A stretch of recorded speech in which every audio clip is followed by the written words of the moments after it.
Good evening. It is good to be back here tonight. Miss you if you're not here. Glad you're watching at home. Hope you can be back with us here soon. We want to take a look tonight, or I do, at the idea of the wisdom of God and the foolishness of men. You know, we have a tendency to doubt or question God at times. When it is too dry outside, we wonder why. When it's too wet outside, we wonder why. When it's too hot outside, we wonder why. When it's too cold outside, we wonder and complain about why. When things are going, seems like everything we do is wrong, and no matter what happens, everything in our life is just falling apart, we question God and we wonder why. But yet when things are going right, our tendency is to wonder why and wonder when it's all going to end. It seems that no matter what God does in our lives, at times He cannot please us and He cannot make us happy. We doubt, we question, we wonder, and we just wonder about the wisdom of God. Now, this is not a 2020 problem. This is a problem that we have seen literally from the beginning of time. 1 Corinthians chapter 1 is where we're going to spend some time this morning, starting in verse 18 there and going through, well, basically the end of the chapter there, and looking at Paul's letter to the church in Corinth there. He was dealing with some of the same things we deal with now. People question God. If God was so wise, why are people allowed to suffer? If God was so loving, why are people allowed to hurt? If God is in control, why is there so much turmoil? If God is sitting on His throne, why does the world look so confusing out there? Why? And you know, Paul, in dealing with the church in Corinth, in dealing with some folks that for their day were pretty well educated. He's not dealing with a bunch of dummies here, but if you start in 1 Corinthians chapter 1, starting in verse 18 there, for the word of the cross is folly to those who are perishing, but to those who are being saved it is the power of God. For it is written, I will destroy the wisdom of the wise, and the discernment of the discerning I will thwart. Where is the one who is wise? Where is the scribe? Where is a debater of this age? Has not God made foolish the wisdom of the world? For since in the wisdom of God the world did not know God through wisdom, it pleased God through the folly that we preach to save those who believe. For Jews demand signs, and Greeks seek wisdom. But we preach Christ crucified, a stumbling block to the Jews and folly to the Gentiles. But to those who are called, both Jews and Greeks, Christ, the power of God and the wisdom of God. For the foolishness of God is wiser than men, and the weakness of God is stronger than men. And we could continue on there. Paul continues his thought process. He continues to talk about the idea that God is stronger, that His knowledge is better, that no matter what men think, and sometimes the more learned they get, the more educated they get, the further away from God they get. This is not a new phenomenon that we're dealing with today. Scientists have trouble believing in God when you get so wise. Well, I understand things. God says you don't have a clue. God says you don't really know what is going on. 1 Corinthians chapter 1, verse 21, we just read it. For since in the wisdom of God the world did not know God through wisdom, it pleased God through the folly of what we preached to save those who believe. He says this makes no sense to the world. To preach to you that your Savior was born into this humble existence, that He lived a life of poverty, basically. That He was surrounded by friends who left Him at the end, and then He hung on a cross and He died. But that's what's going to save you. Paul says it's foolishness to those who don't want to believe. To those who are looking for mighty signs and a kingdom to be established right now, and all of this stuff, he said, this makes no sense. But he said it's that very fact that God uses to establish the fact that this is real. This is it. This is what was planned. We know, according to Romans chapter 1, starting there about verse 18, that some understood who God was, they understood who Christ was, and yet they still left. They still walked away. They had the knowledge, and they chose to leave. For the wrath of God is revealed from heaven against all ungodliness and all unrighteousness of men, who by their unrighteousness suppress the truth. For what can be known about God is plain to them, but God has shown it to them. For His invisible attributes, namely His eternal power and divine nature, have been clearly perceived ever since the creation of the world in the things that have been made, so that they are without excuse. For although they knew God, they did not honor Him as God and give thanks to Him, but they became futile in their thinking, and in their foolish hearts were darkened.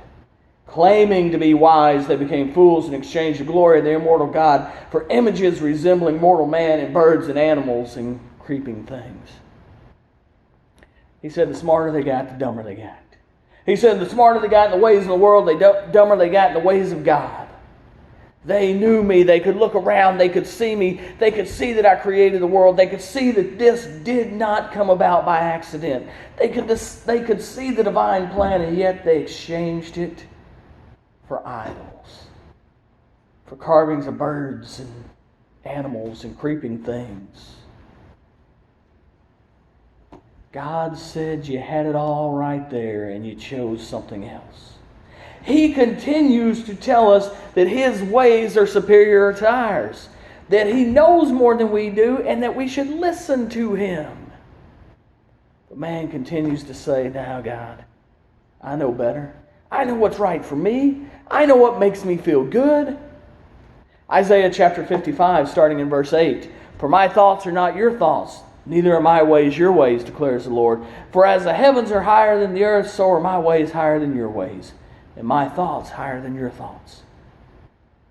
God said, don't try and think like me. It doesn't work. My thoughts are above yours. My ways are above yours. I have given you everything that you need to know. He said, I've given you everything pertaining to life and godliness. I've given you the way to heaven, is what He says. I've given you the way to me. I've given you access to my throne. I have given you an avenue to come before me. He said, don't try to reason it out of existence. Don't try and think you're smarter than what you are. Romans chapter 9, starting in verse 20. "But who are you, O man, to answer back to God? Will what is molded say to its molder, why have you made me like this?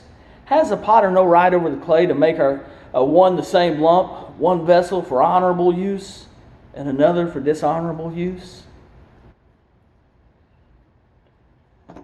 We're told, look, God has the right to decide our place on this earth. Whether we be poor, whether we be rich, whether we be in a place of honor or a footstool to some.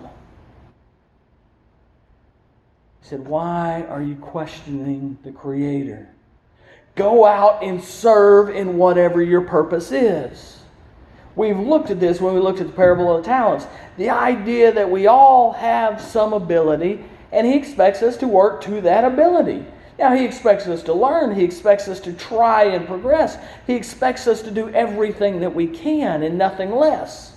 But He does not expect us to do any more than what we're able to. He expects us to work in His kingdom. He's given us a job, and He said, I need you, and I want you, and I demand you go out and do your job. He said, my ways are superior to yours. You do what I say. Never once do we really see any plan in the Bible for redeeming man that makes sense in man's eyes. Human wisdom would not approve of fiery serpent in the desert. You go out, you get bit by a serpent in Numbers chapter 21 there, and what happens? You die. Unless you look upon the fiery serpent. Unless you actually go and look upon this image. It makes no sense to us. We want a doctor, we want medicine, we want healing. We want somebody to come out and lay on hands. We want a fiery serpent. We know that throughout their history, Israel departed from God's plans and departed from His ways. We know that Israel constantly tried to do things on their own. We know that they constantly thought they were smarter than God. 1 Corinthians chapter 10, starting in verse 1, "For I do not want you to be unaware, brothers, that our fathers were all under the cloud and all passed through the sea, and all were baptized into Moses in the cloud and the sea. And all ate the same spiritual fruits, and all drank the same spiritual drink. For they drank from the spiritual rock that followed them, and the rock was Christ. Nevertheless, with most of them, God was not pleased, for they were overthrown in the wilderness." Now these things took place as an example for us, we might not desire evil as they did. "Do not be idolaters, as some of them were, as it is written, the people sat down to eat and drank and rose up to play." And he goes on to talk about other things, other problems they had. When God had clearly given them the law, when God had clearly given them His plan, when God had clearly said, "This is what I expect of you," they chose their own way. So we see a time when they're being punished here, and we see God's answer: "Look upon this, and you will be healed." It makes no sense until you get to John chapter 3, starting in verse 14. "And as Moses lifted up the serpent in the wilderness, so must the Son of Man be lifted up, that whoever believes in Him may have eternal life." They didn't know it then, but this is foreshadowing what's going to come with Christ. The idea that He is going to have to be placed on that cross. He's going to be lifted up for man, and if man will seek Him, will look to Him, will actually gaze upon that plan and then follow, we can be saved. But that makes no sense to us. The wisdom of man would never come up with the idea of redeeming man through God's plan at Jericho. Joshua chapter 6, starting in verse 1, we see that God had a plan. We see that He has instructions of how I am going to bring these city walls down for you. Starting in verse 1, "Now Jericho was shut up inside and outside because of the people of Israel. None went out and none came in. And the Lord said to Joshua, See, I have given Jericho into your hands, while it is king and mighty men of valor. You shall march around the city, all the men of war going around the city once. Thus shall you do for 6 days. 7 priests shall bear 7 trumpets of ram's horns before the ark. On the 7th day you shall march around the city 7 times, and the priests shall blow the trumpets. And when they can make long blasts on the ram's horn, when you hear the sound of the trumpets, then all the people shall shout with a great shout, and the wall of the city will fall down flat, and the people shall go up, every one straight before him." That makes no sense. Stay outside, lay siege to the city, find some hidden way in and attack. Poison. Fire from above, maybe. I don't know.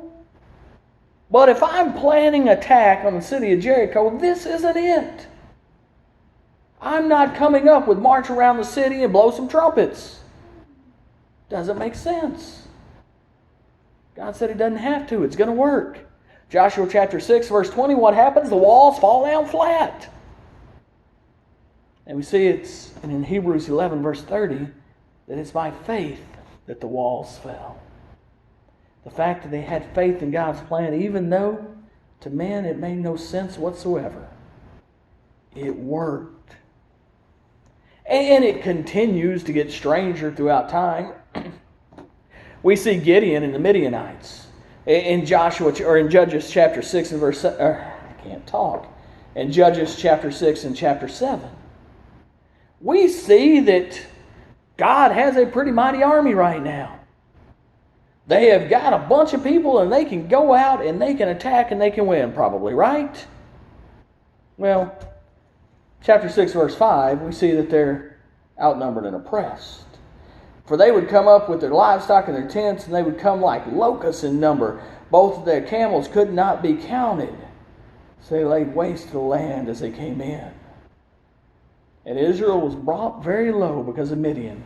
And the people of Israel cried out for the help of the Lord. Israel's departed God. They're seeing what's happening when they depart God. All of a sudden, God help us. So here comes God. Okay, we're going to do it, but we're going to do it my way. I've got a plan, and it may not make sense to you, but here's what you're going to do. Number one, starting in chapter 7, verse 2, your army is too big. We got to get rid of some of the people. I don't want them being able to go out and say that our might did this. They need to understand that God delivered the Midianites into their hands. So we got to make your army smaller. Man says we need to take everybody with us that we can. We need to attack with the largest army that we can. We need to take all the weapons that we can possibly muster. Do we have horses? Do we have camels? Do we have oxen? Do we have anything that we can take up against them? God says, I need fewer people, but I need the right people. God says, I need my people to listen and to obey. I need them to do exactly what I tell them to. So in verse 17 of chapter 7, we see the commandment of, hey, this is what I'm going to do. I expect you all to do the exact same thing. And he said to them, look at me and do likewise. When I come to the outskirts of the camp, do as I do. When I blow the trumpet, and all who are with me, then blow the trumpets on all sides of the camp and shout for the Lord and for Gideon. So wait, you're going to give us trumpets and empty jars and torches inside those jars. That's what we're going down to fight this army with? God, this is crazy. We're all going to get killed. There's no way this is going to work. But yet, verse 21, it does. We see God's plan, and we see that it is God's plan. It is not what we saw in chapter 7, verse 2, where God says, I don't want to take that many people down there, because then you'll say it was our might. By our own hand we were delivered. God says, no. I got a plan. Not the plan of man, that's for sure. Or how about Naaman the leper? We know, according to Luke chapter 4, verse 27, that none were healed like Naaman the leper. And there were many lepers in Israel at the time of the prophet Elijah, and none of them were cleansed, but only Naaman the Syrian. So God's not cleansing the lepers inside of Israel. We've got a Syrian coming in and saying, I need to be healed. How do I do it? Now, the plan makes no sense.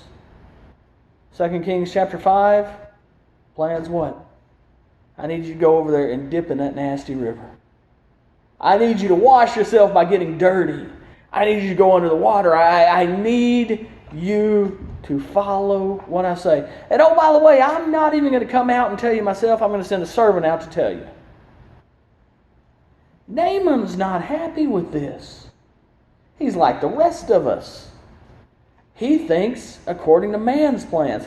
Well, I thought that he'd come out and he'd say a prayer over me, or he'd lay hands over me, or he would do all these mighty works and call on his God, and something miraculous would happen. Behold, I thought that he would surely come out to me and stand and call upon the name of the Lord, or call upon the Lord as God, and wave his hand over the place and cure the leper. And he goes on to list several rivers that are closer to home and cleaner and better waters. Could I not wash in them and be cleaned? Makes no thought, or it makes no sense, according to man's plans. But we've already read in Isaiah chapter 55, starting in verse 8 there, where God's plans and his wisdom is not ours. He is foreshadowing here. You're going to go down into the water and you're going to come up clean. I'm going to wash away the sins. I'm going to wash away every spot that you have. You're going to be pure. You're going to be holy. You're going to be right. We see a blind man in John chapter 9, verse 6, and following there, that is blind from birth. Never seen. But we also see, starting in chapter 9, verse 32, that nobody has ever been healed like this. It doesn't make sense. We see that those around Christ are asking, who sinned, this man or his parents, that he was blind? Christ says, neither. But so that my power can be put on display before you, so that you can see that I can heal, so that works can be done, so that people can understand that I am the Christ. But the how of it? I mean, this is Christ. All he's got to do is speak the words, and the man's going to be healed.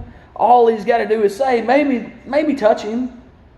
Maybe say a prayer. Maybe do something like that. But really, what was his plan? Having said these things, he spit on the ground and made mud with the saliva. Then he anointed the man's eyes with the mud and said, go, wash in the pool of Siloam, which means sent. So he went and washed and came back seeing.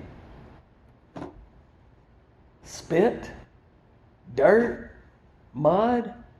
That's the plan, God?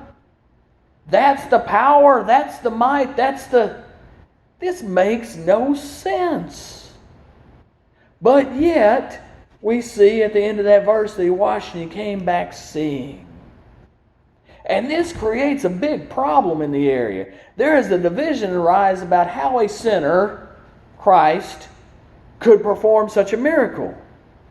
Because surely this can't be the Son of God.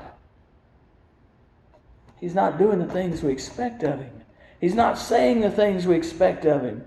He's not living where we expect him to live. He's not establishing a kingdom like we expect him to establish.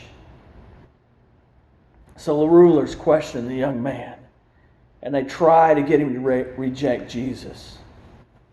His answer is simple but powerful. I went away, I washed, and I received sight. John chapter 9, verse 11. He's not going to sit here and argue with him. You believe what you want to believe. I know that I couldn't see, and then I did what he told me to do, and I can see now. Pretty simple and powerful lesson to us all at the same time. No need to question, just do what he says. Christ has the power to heal if we do what he says. He has the ability. All authority on heaven and earth has been given to him.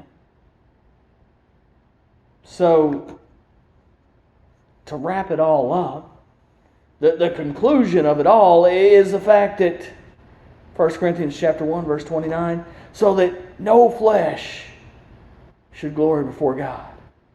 We don't have the right to say, I did this on my own. We don't have the ability, we don't have the power. We can't, as we discussed last week, wake up on our own. God did it. It's because God's plans, while they seem foolish to us, are really wisdom. It's about relying on him. It's about having faith in him. It's about trusting in him. It's about understanding that he has never once let us down and he's not going to. So what does it mean to us? I mean, if you were going to select a birthplace for Christ, where would it be? If you're going to send the Savior to the earth, where would it be? I mean, would it be in a manger? Would it be surrounded by very few people that care? Would it be this humble birth that we see? If you were going to then announce his birth to the world, how would you do it? I mean, if we're planning this party, it's going to be big. I mean, they have gender reveals now that are ridiculous, and somebody's going to get hurt with one of these things. But God's answer was, well, I'm going to tell some wise men, I'm going to tell some shepherds, I'm going to send a few. The rest will figure it out. I'm going to tell his mother. I'm going to tell his, well, the earthly father figure. But the rest will figure it out. If you're going to select a mother for the Lord, who would you have selected? I mean, surely we'd select somebody of prominence, somebody of power, somebody that has a following already, somebody that is beautiful to the world, somebody that is going to get some attention, maybe create a following just because of who it is. God says that's not the way I do it. I'm going to select somebody that basically nobody ever has heard of, nobody knows. An obscure woman, but a humble woman. A woman that'll listen. A woman that'll raise this child, that will raise God the way she should.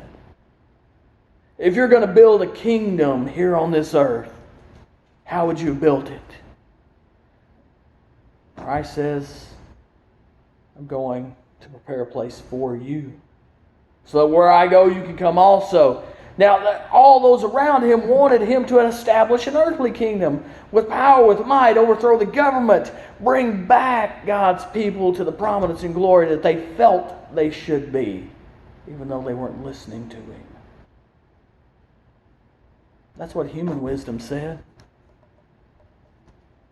If you were going to select a memorial service to go on through the end of time for the Lord, what would it have been? Would it have been this bread, this fruit of the vine? Probably not. It's going to be something more majestic. It's going to be something more, quote unquote, powerful in our mind.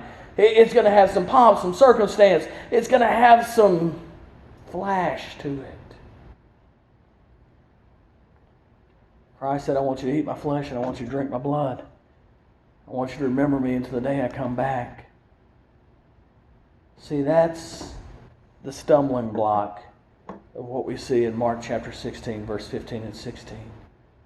And he said to them, go into all the world and proclaim the gospel to the whole creation. Whoever believes and is baptized will be saved, but whoever does not believe will be condemned. Man says that you got to be good to receive the word. God says, go and teach everybody. Man says, I want to teach those that look like me and sound like me and act like me and believe like me already, have the same political beliefs, have the same skin color, have the same ideologies as I do. God says, go and teach everybody. Man says, I see the sin in that one. I see how they act. I see what they do already. I see how bad they are. God says, go and teach. God says, my word's for everybody. My word knows no skin color. It knows no political party. It knows no socioeconomic status. God said, I don't want you to go and teach the ones that look exactly like you. I want you to go and teach everybody so that they can know that I love them. So they can know that my Son died for them. So that they can know that there is power in the blood and they come into contact with that blood through baptism. That is what God says. His wisdom is mightier than ours. His power is greater than ours. His word is where that power resides. Not in my words, not even in my delivery, but in the words that say, come unto me, all ye who are weary and heavy laden, and I will give you rest. If you're weary, if you're tired, if you need to lay your burden down, now's the time. Come to Christ now. If you need the prayers of the congregation, if you need to sit down and study, now's the time. If you're watching online and you have questions, message Randy, message myself. Get a hold of us. Let's sit down and study. But understand that God has a plan. And it is through that plan that you'll find salvation. Whatever your needs are, let's address those needs now as we stand and sing.